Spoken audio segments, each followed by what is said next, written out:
The whole market singing a song, ये क्या हुआ।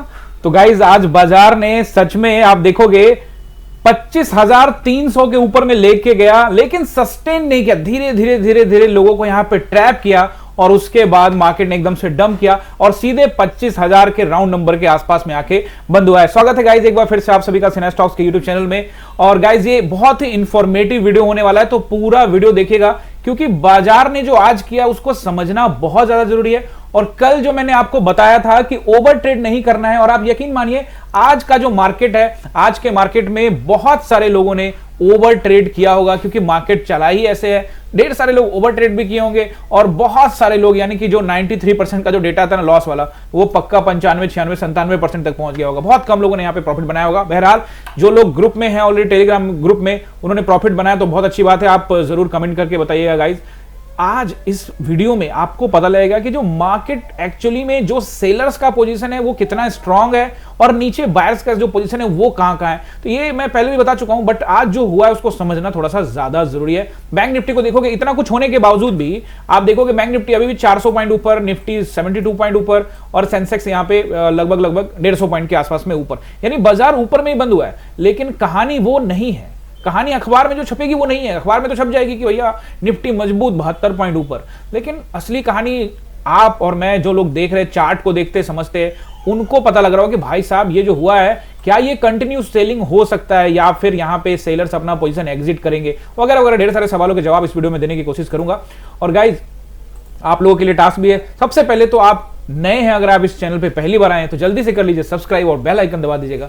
यहां पर आपको सिर्फ इंफॉर्मेटिव वीडियो मिलेगा। हर वीडियो में जो मैं एनालाइज करता हूं उस दिन कुछ ना कुछ नया टॉपिक डालता हूं, जिससे एज एन ऑप्शन बायर, या फिर आप ऑप्शन बायर हैं, ऑप्शन सेलर हैं, या फिर आप स्टॉक मार्केट में स्विंग करते हैं या लॉन्ग टर्म इन्वेस्ट करते हैं, सबके लिए ये फायदेमंद चैनल है। तो सब्सक्राइब करके बेल आइकन दबा दीजिए। और टास्क आप लोग का रहेगा गाइज, जिसको आपको पूरा करना है। 100 करना है आपको लाइक और 50 करना है यहाँ पे कमेंट। कम से कम ये कर दिया करो, यही एक्सपेक्टेड है आपसे।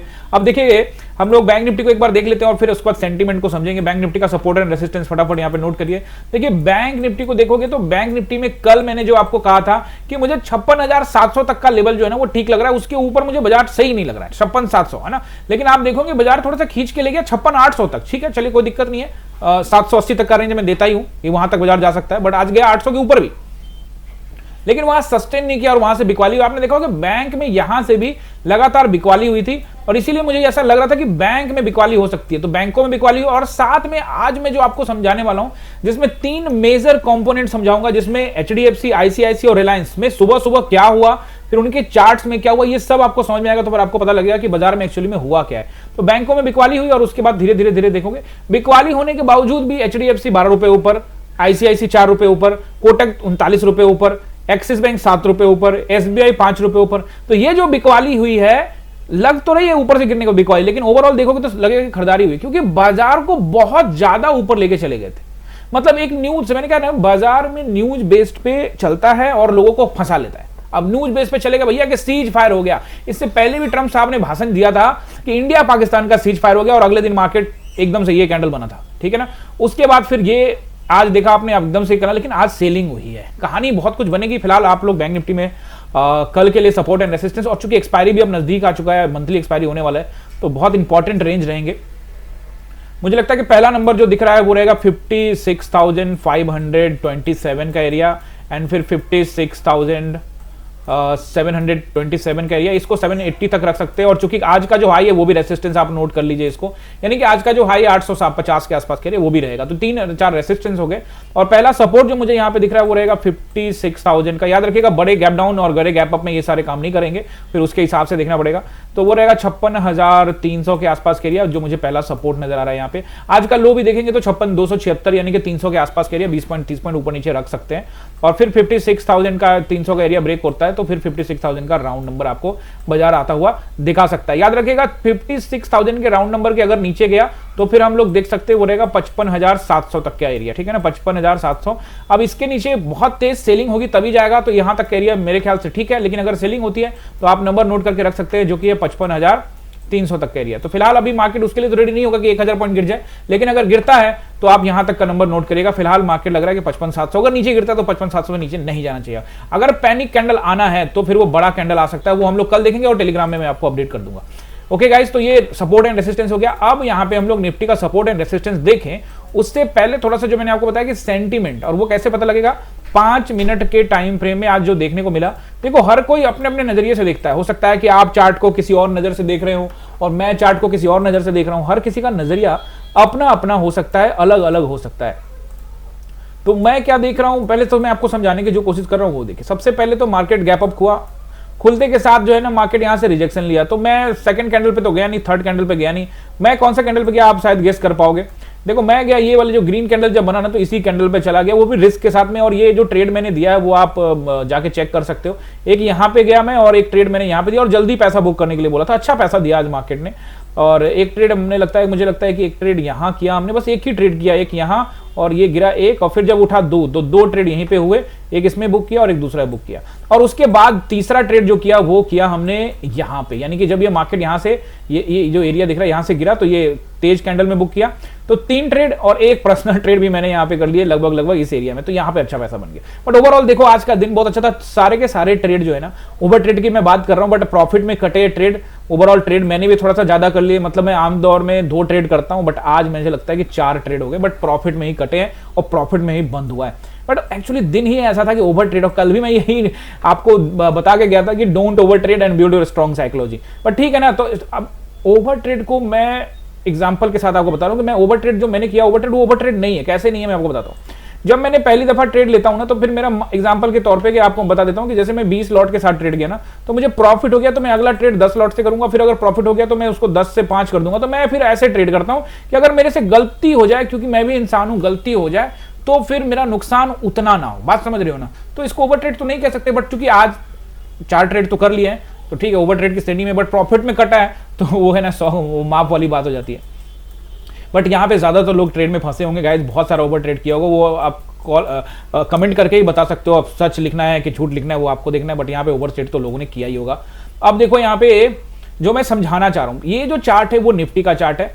ठीक, चार्ट को अच्छे से अपने माइंडसेट में रख लिया आपने, ये इस तरह से चार्ट बन रहा है और फिर उसके बाद गिरावट हो रही है। उसके बाद मैं आपको यहाँ पे HDFC का चार्ट लेके आऊंगा। देखो HDFC का चार्ट भी देखोगे तो पहले ऊपर गया, फिर नीचे, फिर थोड़ा सा ऊपर एंड फिर वापस नीचे। सेम चार्ट है ना, थोड़ा सा पूरा का पूरा मैच कर रहा है। अब ICICI को देखो, ICICI को भी देखोगे पहले थोड़ा नीचे आया, फिर ऊपर और फिर वहां से एकदम से डंप कर गया। अब रिलायंस का चार्ट देखो, रिलायंस में क्या ऊपर रहा और ऊपर से पूरा तरह से डंप कर गया। ये थोड़ा सा एक्स्ट्रा बेरिश था बट ये भी डंप कर गया। यानी कि ये जो मेजर कंपोनेंट, ये 3-4 जो मेजर कंपोनेंट होते हैं, इन कंपोनेंट में क्या हुआ, सेम टू सेम चार्ट बना। इसका मतलब साफ साफ था कि इंडेक्स को मूव करने वाले ये कंपोनेंट्स, जो बड़े कंपोनेंट है जो इंडेक्स को मूव करते हैं, जिससे निफ्टी बैंक निफ्टी ऊपर चले जाता है, इन इंडेक्स में पैसा लगाया गया। इंस्टीट्यूशन का पैसा लगा होगा, इंस्टीट्यूशन का पैसा लगा और उसके बाद से उन्होंने बिकवाली कर दी। अब बिकवाली करके मार्केट आ गया नीचे और सभी जगह यही हुआ। तो आपको समझना पड़ेगा कि same to same pattern HDFC, ICICI, Reliance में बन रहा था जब मार्केट ऊपर जा रही थी। तो मैं ऑनलाइन क्लास में यही बता रहा था कि भाई साहब ये जो पैटर्न बन रहा है ये तीनों में बन रहा है। अगर एजेंसी ने, यानी कि जो इंस्टीट्यूशन ने अगर बेचा तो एकदम से मार्केट डंप कर जाएगा और उसके बाद सच में उन्होंने ये बेच दिया और मार्केट एकदम से वापस रेंज में आ गया। तो इस गैप का फायदा, जो गैप अप हुआ था उसका क्या हुआ, गैप अप का कोई फायदा नहीं, यानी गैप अप स्वाहा हो गया, वापस मार्केट रेंज में आ गया। ओवरऑल मार्केट यहां पे आप देखोगे तो लगभग 70 पॉइंट अभी भी ऊपर ही कारोबार कर रहा है, ऊपर ही बंद हुआ है। लेकिन सेंटीमेंट तो बदलेगा ना भाई साहब। जो ऊपर से सेलिंग हुई है इसका मतलब यह है कि सेलर्स का पोजीशन का जो एरिया है, अब वन डे टाइम फ्रेम में आ जाते हैं। जो मैं आपको समझाना चाह रहा था वो समझा चुका हूं। वन डे टाइम फ्रेम में आप देखेंगे सेलर्स का जो पोजीशन है वो कहां पे, सेलर्स का जो पोजीशन है वो पूरा का पूरा 25,000 से लेकर 25,260 का एरिया, 300 तक का एरिया मान सकते हैं। ये एरिया पूरा का पूरा जो है वो सेलर्स के कंट्रोल में है। और जब भी मार्केट इस रेंज में आता है बिकवाली होती है। अभी आप देखोगे कि बाजार क्या कर रहा था, जैसे इस जोन को मानो तोड़ करके ऊपर चला गया। बट मैं क्यों नहीं विश्वास कर रहा था, मेरे को था कि यार थोड़ा सस्टेन करने दो, आज का दिन देख लेते फिर देखेंगे कितना हिम्मत है। क्योंकि इससे पहले भी 3 दिन यहां पे रुका था लेकिन उसके बाद फिर बिकवाली हुई। आज तो ये गया ऊपर और उसके बाद उसी दिन लौट आया। तो भाई साहब हम फिर से वापस रेंज में ही आ गए। अब इससे कई तरह की बातें आती है। पहला और दूसरा, कई तरह की बातें मैं आपको बताता हूं। पहला कि हो सकता है कि यहां से सेलिंग हो गई है लोगों को ट्रैप करने के लिए। एक तो ऊपर ले गए थे, अब नीचे ले आए। अब ऐसा भी हो सकता है कि पोजीशन यहां से उन्होंने अपना जो है एग्जिट किया है जो सेलर से, वहां से अपना पोजीशन, भाई माल बेच दिया उन्होंने, ऊपर गया माल, ऊपर लेके गए और उन्होंने बेच दिया और अपना पोजीशन खाली करेंगे और अब बाजार को ऊपर जाने का रास्ता दे सकते हैं। ऐसा भी हो सकता है, लेकिन इसके चांसेस थोड़े कम होते हैं। अभी चूंकि मार्केट में हावी हो गए सेलर्स, तो वो कोशिश करेंगे कि और थोड़ा सा कैंडल बना के नीचे लाए। तो डबल गेम हो सकता है, या तो अपना पोजीशन एग्जिट करके निकल चुके अपना प्रॉफिट बुक करें, यानी प्रॉफिट बुक कर लिया उन्होंने और अब बाजार को ऊपर जाने के लिए छोड़ सकते हैं, या तो फिर उन्होंने एक बार और नीचे लेके आना। यानी कल का दिन, यानी कि बुधवार, वेडनेसडे 25 जून का जो दिन होगा वो बड़ा ही इंपॉर्टेंट होगा। यहां पे हमें ध्यान रखना पड़ेगा कि किस तरह से कैंडल की क्लोजिंग होती है, और उसके बाद जब फ्राइडे आएगा तो वीकली कैंडल भी बहुत इंपॉर्टेंट होगा। अब देखो, इससे पहले भी ऐसा नहीं कि सेलिंग नहीं हुई है, लेकिन ये बाजार खुला और नीचे आया, लेकिन आज ऊपर लेके गए और फिर नीचे लेके आए हैं, ये एक चिंता का विषय है। बहरहाल मार्केट इज स्ट्रॉन्ग, मार्केट अभी भी यहां पे स्ट्रॉन्ग है, और मैं आपको पहले ही बता चुका हूं कि जब तक मार्केट ये जोन से ना निकले तब तक तो हाई स्ट्रॉन्ग है, और इससे निकल भी जाए तो नीचे फिर 23,800 तक का एरिया स्ट्रॉन्ग है, तो फिर मार्केट तो स्ट्रॉन्ग है ही है, इसमें कोई दो राय नहीं है। लेकिन ऊपरी स्तर पर सेलर बैठे हुए हैं, ये उन्होंने यहां पे जता दिया है, बता दिया है। अब देखते हैं कि कल, क्योंकि कल का दिन क्रूशियल होने वाला है और कल का दिन हमें वेट करना ही पड़ेगा। अगर कोई यहाँ पे एक्स्ट्रा एनालिसिस करना चाहता है कि ये हो जाएगा वो हो जाएगा, तो वो सब गलत बात है। कल ही एक्चुअल में पता लगेगा। अगर यहाँ पे फिर से अगर कल चढ़ाई होती है नीचे की तरफ, यानी कि बाजार नीचे की तरफ लुढ़कता है, तो फिर मुझे लगेगा कि भाई साहब ट्रेंड थोड़ा सा बदल सकता है। लेकिन ये बिहेवियर के हिसाब से, इससे पहले ऐसा नहीं कि मार्केट नीचे नहीं आया, नीचे ही, नीचे तो इससे पहले भी आया था।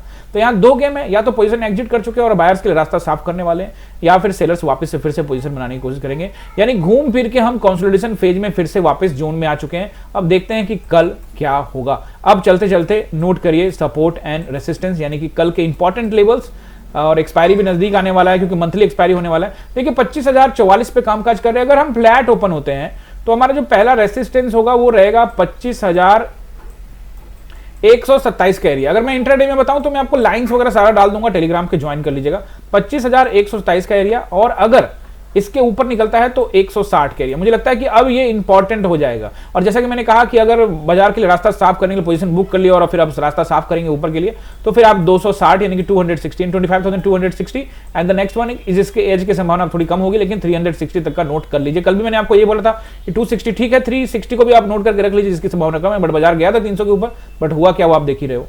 और अब नोट करिए सपोर्ट। पहला सपोर्ट जो मुझे नजर आ रहा है वो राउंड नंबर के आसपास करेगा, लेकिन मुझे गैप डाउन की संभावना भी लग रही है। बहरहाल कल देखेंगे जो भी संभावना है। मैं कोई कैरी फॉरवर्ड नहीं किया, संभावना पे बाजार चलता नहीं है, मैं संभावना ये कर लूं। और वो भी मैंने आपको पहले ही बता चुका हूं कि वॉर का टाइम है, अनसर्टेनिटी मार्केट में है, ग्लोबल मार्केट में है। क्रिप्टो के आप देख रहे हो, इथेरियम में देख रहे हो ऊपर नीचे, लाख रुपए से नीचे गया, फिर 1,05,000 पे कारोबार कर रहा है। उसी तरह से यूएस मार्केट में भी उथल पुथल मचा हुआ है। तो अभी ग्लोबल सेंटीमेंट भी उस तरह से है, बट ग्लोबल सेंटीमेंट को मैं अलग तरीके से देखता हूं। मैं अपना चार्ट देखता हूं। मेरा चार्ट पे तो ये ना कि जोन को तोड़ के ऊपर सस्टेन करे तो हाई स्ट्रांग है, लेकिन इसके ऊपर जाने के लिए इसके ऊपर में इसको टाइम बिताना पड़ेगा, इस जोन के ऊपर में।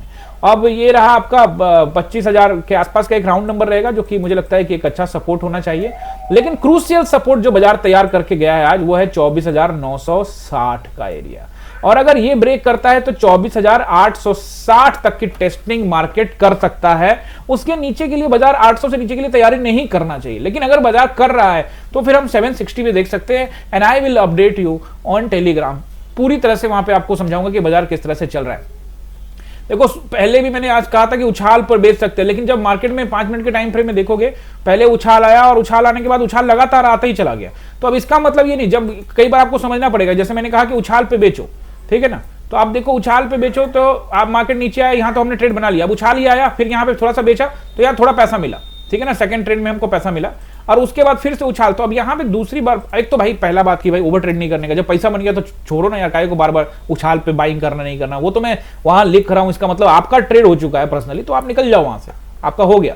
अब फिर बाजार उछल के आया, लेकिन उसके बाद क्या किया मार्केट ने, उसके बाद आप देखो कि बाजार उछल के आया, लेकिन उसके बाद बहुत तेज मार्केट गिरा। लेकिन क्या होता है ना, मार्केट में जब ये उछाल आता है तो ये रेड कैंडल पे बंदा, कई लोग चले जाते हैं यहाँ पे। तो ऐसी स्थिति में उछाल पे जाने का मतलब ये नहीं है कि उछाल आ गया तो अब बाजार नीचे ही गिरेगा। भैया स्टॉप लॉस कहाँ है, स्टॉप लॉस का पालन करना है। यही सब चीजें तो मैं सिखाता हूं गाइज आप सभी को। और अगर आप सीखना चाहते हैं मेरे लाइव क्लास में आके, तो ये नंबर है, इस पे कॉल करिए और फिर आप मेरी टीम से बात करिए और फिर आप मेरे लाइव क्लास में जुड़ जाइए।